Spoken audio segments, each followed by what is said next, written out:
At the trade deadline, Astros GM Dana Brown protected a future he may not ever see.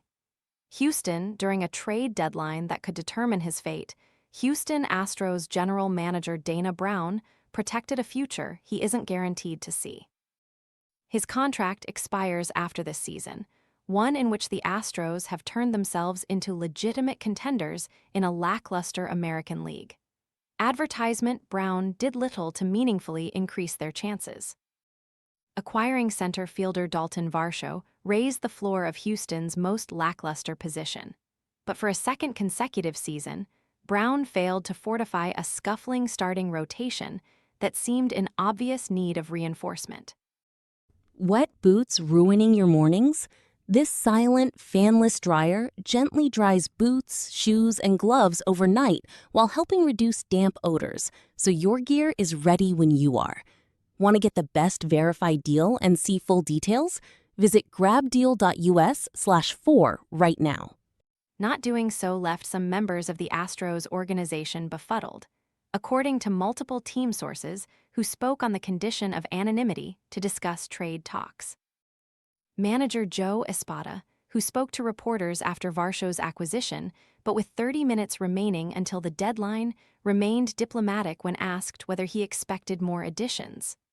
"I like the fact that we added Varsho to our club. I'm really excited about that," said Espada, who is also in the final year of his contract. "I know Dana and his staff are working through some other things, but right now I'm really happy with our acquisition." None of those other things transpired, leaving one of the American League's worst starting rotations reliant on reinforcements from within.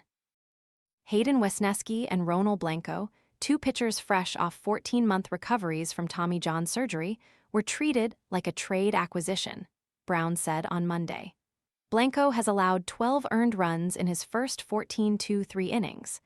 Wesneski will make his second start of the season on Tuesday. Prospects Ethan Pecco and Bryce Mayer, who received a promotion to AAA Sugar Land on Monday, could also play a pivotal role to augment a rotation that entered Monday with a 5.13 ERA. It is 5.62 since June 1, a stretch in which only the Colorado Rockies and the A's have higher ones. Brown is part to blame for the brutality. This winter, he signed or acquired 6 major league pitchers. All of them have either been demoted from the Astros starting rotation or designated for assignment. The 6 men managed a 5.67 ERA across the 271-2-3 innings they did throw. The deadline afforded Brown a chance to atone for those mistakes. Advertisement, instead, he will deploy an identical plan to last season. Talks to acquire Dylan Cease dissipated during the deadline's final hours, so Houston relied on Spencer Urquidy, Christian Javier, and Luis Garcia, 3 pitchers coming back from lengthy absences, to strengthen a top-heavy rotation. The trio could not, and it became a prominent reason why Houston snapped its streak of 8 consecutive playoff appearances. Missing Yordan Alvarez for 114 games mattered far more.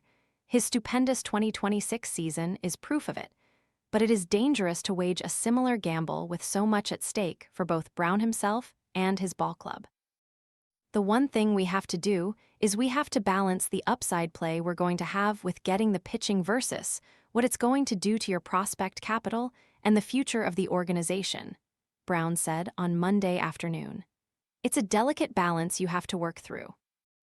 If you've seen some of the prices that people paid, you can tell that it wasn't easy." According to multiple sources, Houston engaged with various teams about starting pitching, but balked at massive asking prices.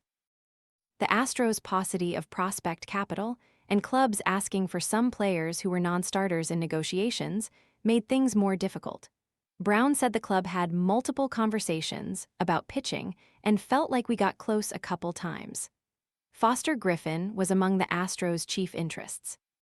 The Cleveland Guardians acquired him for a 4-player package from a farm system that the Athletics' Keith Law ranked 5th in baseball before the season. Houston sat 28th in those same rankings. "The one thing we have to do is we have to balance the upside play we're going to have with getting the pitching versus what it's going to do to your prospect capital and the future of the organization," Brown said.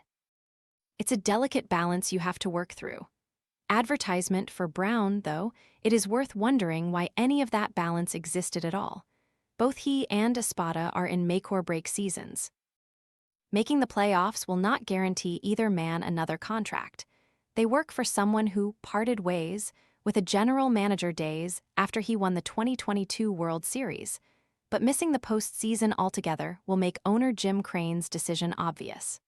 Brown, who has reiterated he wants to retire here, does not hide from his circumstances. He confronted his situation again on Monday, answering why he should concern himself with a future he may play no part in.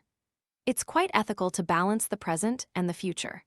The present is a big part of it, and I think it's very important to add what you can add in the present and you don't mortgage the future, Brown said. I have a job and I have to live with myself.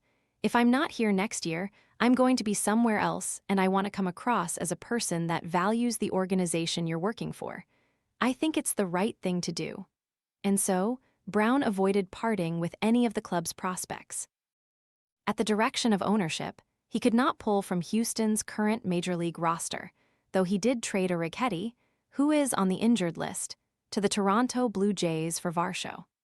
Arrighetti has an 8.94 ERA across his past 9 starts and may have been ticketed for AAA Sugarland if his performance continued to crater. His career 88 ERA plus is 12 points below league average.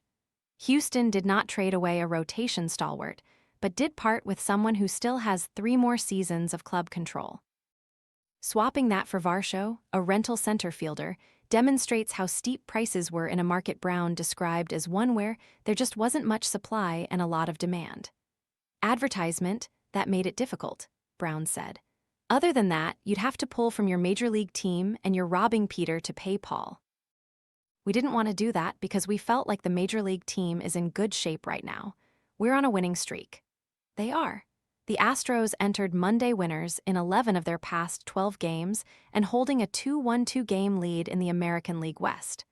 Fangraphs gave them a 57.1% chance to reach the postseason. Only 3 teams in the pedestrian American League had better odds.